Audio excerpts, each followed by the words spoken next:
Very good morning to all of you. Welcome to commerce talk. My name is Shikha. इस channel में आपको commerce से related topic मिलेंगे। आज मैंने जर्नल एंट्री का टॉपिक लिया है। अभी तक मैंने पार्ट 6 करा चुकी हूँ। जर्नल एंट्री अच्छे से समझना है तो सभी पार्ट जरूर देखें, तभी आपका कॉन्सेप्ट क्लियर होगा। मैंने real account, personal account, nominal account सभी का रूल समझा दिया है। तो आज के इस वीडियो में आपको journal entry of adjusting entries पढ़ाऊंगी जो at the end of the year pass करते हैं। तो without further delay video start करते हैं। पहला जर्नल एंट्री हम क्लोजिंग स्टॉक का सीखेंगे। तो आइए पहले समझते हैं कि क्लोजिंग स्टॉक किसे कहते हैं। पहले तो हमें समझना होगा कि स्टॉक किसे कहते हैं। मैंने आपको ये सब सारे टर्म्स मैंने आपको अपने अकाउंटिंग टर्म्स के वीडियो में समझा दिया है। मैं फिर से यहाँ समझा देती हूँ स्टॉक किसे कहते हैं। स्टॉक हम जो गुड्स रीसेल करने के लिए परचेज करते हैं या मैन्युफैक्चर करते हैं, गुड्स हम रीसेल करने के लिए परचेज करते हैं या मैन्युफैक्चर करते हैं, उसे हम स्टॉक कहते हैं। अब स्टॉक 2 टाइप्स के होते हैं। एक होता है ओपनिंग स्टॉक, दूसरा होता है क्लोजिंग स्टॉक। ओपनिंग स्टॉक वो स्टॉक होता है जो बिजनेस के पास at the beginning of the year रहता है। और दूसरी तरफ क्लोजिंग स्टॉक किसे कहेंगे? क्लोजिंग स्टॉक बिजनेस के पास at the end of the accounting period रहता है, उसे हम क्लोजिंग स्टॉक कहेंगे। At the end of the accounting period. I hope आपको स्टॉक समझ में आया होगा और किसे कहते हैं ओपनिंग स्टॉक और क्लोजिंग स्टॉक। तो यहाँ हम लोग क्लोजिंग स्टॉक का जर्नल एंट्री समझ रहे हैं। तो देखिए यहाँ पर क्या लिखा है। It means stock of unsold goods at the end of the accounting period. जो गुड जो अनसोल्ड रह चुका है eight the end of the accounting period, उसे हम क्लोजिंग स्टॉक कहते हैं। It is valued at cost और नेट रियलाइजेबल वैल्यू, जिसे हम मार्केट वैल्यू भी कहते हैं, विच एवर इज लोअर। ये कैसे वैल्यू होगा? कॉस्ट या मार्केट वैल्यू दोनों में से जो कम होगा उसे हम लोग हमेशा वैल्यू करेंगे, वही अमाउंट जाएगा। और क्लोजिंग स्टॉक को क्यों कंसीडर किया जाता है? क्योंकि करेक्ट प्रॉफिट एंड लॉस हम लोग जान सके बिजनेस का, इसीलिए हम लोग eight the end of the closing year का जर्नल एंट्री पास करते हैं। अब देखते हैं कि इसका जर्नल एंट्री क्या होगा। क्लोजिंग स्टॉक देखिए एक प्रकार का असेट्स भी है, तो सारे असेट्स को हम लोग डेबिट करते हैं, तो इसीलिए हम लोग क्लोजिंग स्टॉक को डेबिट करते हैं। तो क्या हो जाएगा journal entry? Closing stock to trading account. और ट्रेडिंग अकाउंट क्यों करें? क्योंकि क्लोजिंग स्टॉक हमेशा ट्रेडिंग अकाउंट में जाता है, जिससे हम लोग को ग्रॉस प्रॉफिट या ग्रॉस लॉस पता चलता है। ग्रॉस प्रॉफिट या ग्रॉस लॉस पता चलता है। तो क्लोजिंग स्टॉक हमेशा ट्रेडिंग अकाउंट से पास होता है, इसीलिए हम लोग जर्नल एंट्री क्या किए? Closing stock account debit to trading account. I hope आपको क्लोजिंग स्टॉक समझ में आया होगा। हम लोग नेक्स्ट टर्म की ओर प्रोसीड करते हैं। नेक्स्ट जर्नल एंट्री हम लोग आउटस्टैंडिंग एक्सपेंस का सीखेंगे। आइए समझते हैं कि पहले आउटस्टैंडिंग एक्सपेंस किसे कहते हैं। Outstanding expenses are the expenses that are of the current year but have not paid till the year end. वह एक्सपेंसेस जो करेंट ईयर का है पर पे नहीं किया गया है eight the end of the accounting period. For example हम लोग वेजेस का लेते हैं। सपोज ये 1 अप्रैल 2021, 31 मार्च 2022। सपोज हम लोग मार्च 2021 का वेजेस नहीं पे किए हैं, मान लीजिए 5000 है। इसका पेमेंट अगर हम लोग इस अकाउंटिंग पीरियड में करेंगे, इसे हम लोग क्या कहेंगे? Outstanding expenses. इसका जर्नल एंट्री क्या हो जाएगा? वेजेस अकाउंट डेबिट, क्योंकि वेजेस एक एक्सपेंस है, इसीलिए हम लोग इसे डेबिट किए टू आउटस्टैंडिंग वेजेस अकाउंट। देखिए यहाँ पर आउटस्टैंडिंग वेजेस एक प्रकार का लायबिलिटी है ना, और लायबिलिटी हमेशा हम क्या करते हैं? क्रेडिट करते हैं, इसीलिए हम क्रेडिट किए। और इसका जर्नल एंट्री क्या हुआ? Expenses account debit to outstanding expense account. Expense हमारा नॉमिनल अकाउंट का रूल क्या बोलता है? एक्सपेंस को हम लोग डेबिट करते हैं, इसलिए इसे डेबिट किए। और आउटस्टैंडिंग यहाँ पर लायबिलिटी है, क्योंकि उसे हमेशा हमें देना ही होगा, इसीलिए हम इसे यहाँ पर क्रेडिट किए हैं। आई होप आपको इसका जर्नल एंट्री समझ में आया होगा। Expenses account debit to outstanding expense account. अब हम लोग नेक्स्ट टर्म की ओर प्रोसीड करते हैं। नेक्स्ट जनरल एंट्री हम लोग प्रीपेड और अनएक्सपेक्टेड एक्सपेंस का सीखेंगे। आइए समझते हैं इसे हम क्या कहते हैं। Expenses paid in advance, that is expenses that are of the next year but paid in the current year। वो expenses जो next year का है पर current year में पे कर चुके हैं। For example, 1st April 2023 to 31st March 2024। मान लीजिए अप्रैल 2024 का वेजेस हम इसी अकाउंटिंग पीरियड में दे दिए हैं, इसे हम लोग कहेंगे प्रीपेड एक्सपेंसेस। आई होप आपको प्रीपेड एक्सपेंस समझ में आया होगा मेरे इस एग्जांपल से। इसका जर्नल एंट्री हम लोग prepaid expense account debit to expense account करेंगे। प्रीपेड मतलब कि हम लोग पहले ही पैसा मिल चुका है, तो ये हम लोग के लिए असेट्स हो गया है, इसीलिए हम लोग प्रीपेड एक्सपेंस को हम लोग डेबिट किए और सारे एसेट्स को हम लोग क्या करते हैं, डेबिट करते हैं। इसीलिए प्रीपेड एक्सपेंस एसेट्स है, इसीलिए हम इसे डेबिट किए, टू एक्सपेंस अकाउंट किए यहाँ पर। आई होप आपको प्रीपेड एक्सपेंस समझ में आया होगा क्यों हम लोग यहाँ पर डेबिट कर रहे हैं प्रीपेड एक्सपेंस को। अब हम लोग नेक्स्ट टर्म की ओर प्रोसीड करते हैं। नेक्स्ट जनरल एंट्री हम लोग अक्रूड इनकम और income earn but not received का सीखेंगे। आइए समझते हैं इसे हम क्या कहते हैं। Income which has been earned but is not received or has not become due। वह इनकम जो अर्न तो कर दिया गया है, अक्रू अराइज हो चुका है, पर उसका पैसा नहीं मिला है। फॉर एग्जाम्पल इन्वेस्टमेंट किए हैं, तो इन्वेस्टमेंट में हमें इंटरेस्ट मिलता है, तो इंटरेस्ट मिलेगा तो eight the end of the accounting period मिलता है, 31 मार्च 2024 को मिलेगा, पर इसका पेमेंट हमें नहीं मिला है टिल 30 जून 2024। इसे हम कहेंगे अक्रूड इनकम, जो अराइज अक्रू तो हो चुका है, अराइज और अक्रू तो हो चुका है पर उसका पेमेंट हमें रिसीव नहीं हुआ है, उसे हम लोग बोलते हैं अक्रूड इनकम। वह पैसा जो अर्न तो हो चुका है पर उसका पेमेंट हमें रिसीव नहीं हुआ है, मतलब यहाँ पर पैसा मिलना है, तो अक्रूड इनकम क्या हो जाएगा, असेट हो जाएगा। मिलना है तो असेट हो जाता है, तो अक्रूड इनकम को हम लोग डेबिट करेंगे और उसी इनकम से हम उसको क्रेडिट कर देंगे। तो जनरल एंट्री का क्या हो जाएगा, accrued income account debit to income account. I hope आपको अक्रूड इनकम समझ में आया होगा। अब हम लोग नेक्स्ट टर्म की ओर प्रोसीड करते हैं। नेक्स्ट जनरल एंट्री हम लोग इनकम रिसीव्ड इन एडवांस और अर्न इनकम का सीखेंगे। इसे हम कहते हैं income received but not earn. आइए देखते हैं इसका डेफिनेशन क्या कहता है। Income received but not earn, that is against which sale of goods or service is yet to be made। Income तो रिसीव हो चुका है पर इसका सर्विस नहीं प्रोवाइड किया गया है। फॉर एग्जाम्पल रेंट मार्च में 50,000 है पर इसका पेमेंट हम लोग 1 लाख दिए हुए हैं, तो जो एक्स्ट्रा 50,000 है उसे हम लोग कहेंगे income received but not earn.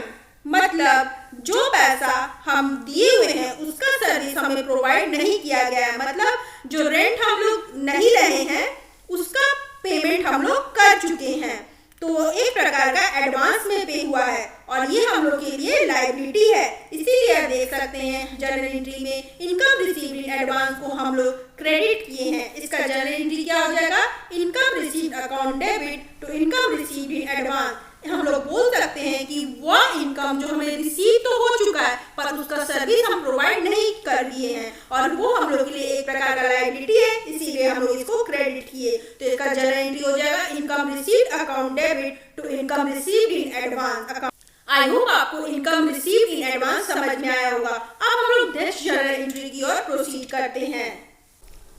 Next general entry हम लोग डेप्रिसिएशन का सीखेंगे। देखते हैं डेफिनेशन क्या कहता है। Due to use of fixed assets, value of these assets decreases every year. This fall in value is known as depreciation.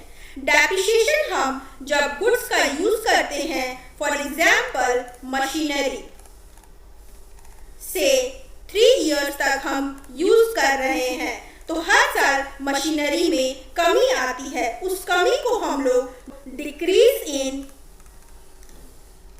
Value of assets कहेंगे, या बोल सकते हैं हम लोग डेप्रिसिएशन चार्ज करेंगे।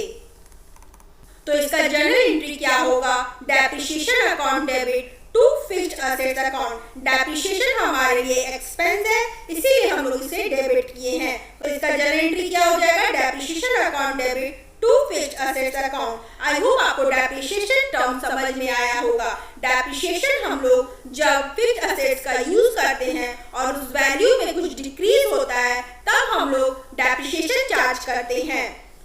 तो इसका जर्नल एंट्री हो जाएगा depreciation account debit to fixed assets account. अब हम लोग नेक्स्ट टर्म की ओर प्रोसीड करते हैं। नेक्स्ट जर्नल एंट्री हम लोग इंटरेस्ट ऑन कैपिटल का समझेंगे। पहले देखते हैं इसका डेफिनेशन क्या कहता है। इंटरेस्ट ऑन कैपिटल कब देते हैं? Funds invested bye a proprietor in the business is called capital. Capital किसे कहेंगे? जो फंड्स ओनर के द्वारा इन्वेस्ट किया जाता है बिजनेस में, उसे हम कैपिटल कहते हैं। Interest is allowed on capital to determine correct profit or loss for the year. Profit after allowing interest on capital is the correct profit or loss of the business. Interest on capital is an expense for the business but gain for the proprietor. इसका यह मतलब है, जब business में owners funds का investment करते हैं तो उन्हें इंटरेस्ट ऑन कैपिटल मिलता है। ये इंटरेस्ट ऑन कैपिटल बिजनेस के लिए एक्सपेंस है, बट ओनर्स के लिए ये गेन है। और इंटरेस्ट ऑन कैपिटल हम लोग इसलिए कंसीडर करते हैं क्योंकि बिजनेस का करेक्ट प्रॉफिट एंड लॉस निकाल सके। तो इसका जर्नल एंट्री क्या होता है? बिजनेस के लिए एक एक्सपेंस है, इसीलिए हम इसे डेबिट किए। तो इसका जर्नल एंट्री हो जाएगा interest on capital account debit to capital account. I hope आपको इंटरेस्ट ऑन कैपिटल समझ में आया होगा। इंटरेस्ट ऑन कैपिटल बिजनेस के लिए एक एक्सपेंस है, इसीलिए हम इसे डेबिट किए, टू कैपिटल अकाउंट हो जाएगा। आई होप आपको इंटरेस्ट ऑन कैपिटल समझ में आया होगा। अब हम लोग नेक्स्ट टर्म की ओर प्रोसीड करते हैं। अब हम लोग इंटरेस्ट ऑन ड्रॉइंग का जर्नल एंट्री सीखेंगे। पहले देखते हैं कि डेफिनेशन क्या कहता है। Amount withdrawn by the proprietor for the personal usage against the profit of the year is known as drawing। और इस ड्राइंग में हमें इंटरेस्ट चार्ज किया जाता है। इंटरेस्ट ऑन ड्राइंग अब किसे कहते हैं? ओनर्स के द्वारा अपने पर्सनल यूज के लिए मनी विड्रॉ किया जाता है, उसे हम लोग ड्राइंग कहते हैं। और इंटरेस्ट ऑन ड्राइंग उस ड्राइंग में चार्ज होता है। मतलब ओनर के लिए इंटरेस्ट ऑन ड्राइंग एक हो गया एक्सपेंस, लेकिन बिजनेस पॉइंट ऑफ व्यू से इंटरेस्ट ऑन ड्राइंग एक गेन है। इसीलिए जर्नल एंट्री में हम लोग देख सकते हैं इसे क्रेडिट किया गया है to interest on drawing account. तो इसका जर्नल एंट्री क्या हो जाएगा? कैपिटल के अगेंस्ट चार्ज होगा, क्योंकि कैपिटल से निकाल रहे हैं, इसलिए capital account debit to interest on drawing account. क्योंकि बिजनेस के लिए एक गेन है, इसीलिए हम इसे क्रेडिट किए हैं। आई होप आपको इंटरेस्ट ऑन ड्राइंग समझ में आया होगा। तो चलिए कुछ जर्नल एंट्री को पास करके हम पता लगाते हैं कि हमने क्या सीखा है इस वीडियो में। तो मेरे जर्नल एंट्री करने से पहले आप वीडियो पॉज करके आप कमेंट सेक्शन में मुझे जरूर बताइएगा कि जर्नल एंट्री क्या होगा इस सारे ट्रांजैक्शंस का। तो आइए हम लोग जर्नल एंट्री स्टार्ट करते हैं। फर्स्ट है interest due but not received. पहले तो हमें पता लगाना होगा ये आउटस्टैंडिंग है, प्रीपेड है या अक्रूड है। तो क्या कह रहा है transaction? Interest due but not received. Interest due तो हो चुका है लेकिन रिसीव नहीं हुआ है, तो ये हमारे लिए एक अक्रूड इनकम हो जाएगा। तो इसका जर्नल एंट्री क्या हो जाएगा? Accrued interest account debit to interest account 4000 हो जाएगा ना। आई होप आपको इसका जर्नल एंट्री समझ में आया होगा कि अक्रूड इंटरेस्ट हमारे लिए एक असेट्स हो गया, इसीलिए हम इसे डेबिट किए हैं टू इंटरेस्ट अकाउंट। चलिए अब हम लोग नेक्स्ट ट्रांजैक्शन में प्रोसीड करते हैं। सेकंड है salaries due to staff 5,000 due to stock, मतलब हमारे लिए एक आउटस्टैंडिंग है, और आउटस्टैंडिंग हमेशा हम लोग के लायबिलिटी होता है तो वो क्रेडिट होगा।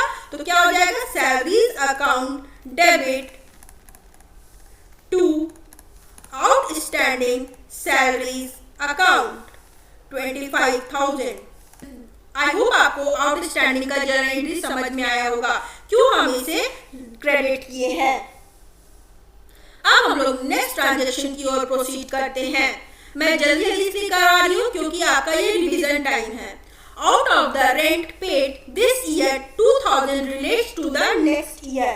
अब हमारे लिए एक प्रीपेड है क्योंकि हम लोग ऑलरेडी पे कर चुके हैं, ये नेक्स्ट ईयर का है, तो प्रीपेड हमारे लिए एक प्रकार का असेट है, तो हम इसे डेबिट करेंगे। तो prepaid rent account debit to rent account, amount हो जाएगा 2,000। और सबका नरेशन आप लिखेंगे ना एग्जाम में, भूलिएगा मत। तो prepaid rent account debit to rent account. I hope आपको प्रीपेड का समझ में आया होगा।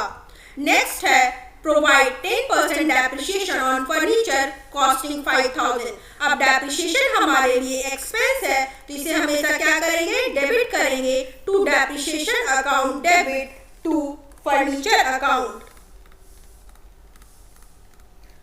अब 5,000 का 10% कितना हो जाएगा, 500। आई होप आपको डेप्रिसिएशन समझ में आया होगा कि जर्नल एंट्री कैसे किए।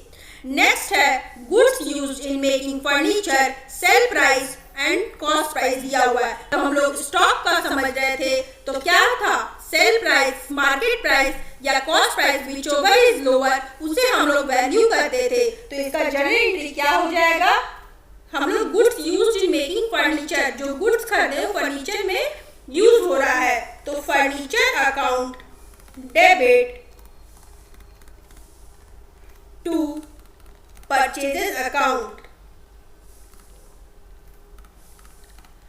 1,500। आई होप आपको इसका जर्नल एंट्री समझ में आया होगा। क्या हो रहा है, goods used in making furniture, furniture में यूज हो रहा है, तो क्या हो रहा है, फर्नीचर अकाउंट को डेबिट करेंगे टू परचेज अकाउंट, गुड्स से कमी हो रही है तो उसको क्रेडिट किए to purchase account. I hope आपको इसका जर्नल एंट्री समझ में आया होगा। नेक्स्ट ट्रांजेक्शन है received commission of 10,000 by cheque. पहले हम लोग इसका जर्नल एंट्री समझते हैं, हाफ ऑफ द पार्ट का। क्या कर रहा है, रिसीव हो रहा है कमीशन चेक से, तो bank account debit to commission received account 10,000। अब नेक्स्ट पार्ट ट्रांजेक्शन का क्या कर रहा है, half of the which is advance, मतलब जो 5,000 है वो हम लोग को एडवांस में मिल रहा है। तो इसका जर्नल एंट्री क्या हो जाएगा, पहले 10,000 से इसको क्रेडिट किए थे, अब इसको डेबिट कर देंगे। Commission received account debit 5,000 to commission received in advance 5,000 rupees। I hope आपको इसका जर्नल एंट्री समझ में आया होगा कि पहले हम लोग रिसीव का जर्नल एंट्री किए, फिर हम लोग एडवांस का जर्नल एंट्री किए। तो कमीशन रिसीव तो कर एडवांस में, लेकिन उसका लायबिलिटी भी बाकी है, मतलब काम करना बाकी है, तो ये हम लोग के लिए एक लायबिलिटी है, इसीलिए कमीशन रिसीव्ड इन एडवांस को हम लोग क्रेडिट किए हैं। आई होप आपको इसका जर्नल एंट्री समझ में आया होगा। अब हम लोग नेक्स्ट ट्रांजैक्शन की ओर प्रोसीड करते हैं। Allow interest on capital. अब इंटरेस्ट ऑन कैपिटल बिजनेस के लिए एक एक्सपेंस है, इसीलिए हम लोग इसे डेबिट करेंगे। Interest on capital account debit to capital account. Capital में इंटरेस्ट मिलेगा, इसलिए कैपिटल अकाउंट को क्रेडिट करेंगे 5,000 रुपीज। इसका नरेशन लिख लीजिएगा। आई होप आपको इसका जर्नल एंट्री समझ में आया होगा। मैंने इतने सारे पार्ट में आपको नरेशन नहीं बताया क्योंकि नरेशन बहुत इजी है, जो क्वेश्चन में दिया रहता है उसी को सॉर्ट करके लिखना रहता है। यहाँ पर नरेशन क्या हो जाएगा, being interest on capital is allowed. ये होगा नरेशन। आप सब ट्रांजैक्शन का नरेशन जरूर लिखिएगा। नेक्स्ट है charge interest on drawing 600 rupees. अब इंटरेस्ट ऑन ड्रॉइंग बिजनेस के लिए एक गेन है, इसीलिए हम इसे क्रेडिट करेंगे। इसका जर्नल एंट्री क्या हो जाएगा? Capital account debit to interest on drawing account. I hope आपको समझ में आएगा क्यों हम इसे क्रेडिट कर रहे हैं, क्योंकि बिजनेस के लिए ये एक गेन है, इसीलिए हम इसको क्रेडिट किए हैं। मैंने ये क्वेश्चन इसलिए लिया क्योंकि आपको सारे टर्म्स का जर्नल एंट्री रिवाइज हो जाए। कैसे हम लोग पास किए जर्नल एंट्री, ये लास्ट पार्ट था जर्नल एंट्री का। आई होप आपको ये टोटल 7 पार्ट्स में आपको जर्नल एंट्री क्लियर हो जाएगा। अगर कुछ भी डाउट होगा तो आप मुझे कमेंट सेक्शन में जरूर बताइएगा। मैं रिवीजन के लिए कुछ पार्ट जरूर लाऊंगी। अगर मेरा एफर्ट अच्छा लगा होगा तो वीडियो को लाइक, चैनल को सब्सक्राइब और वीडियो को शेयर जरूर कीजिएगा। Till then see you in the next video. Thank you.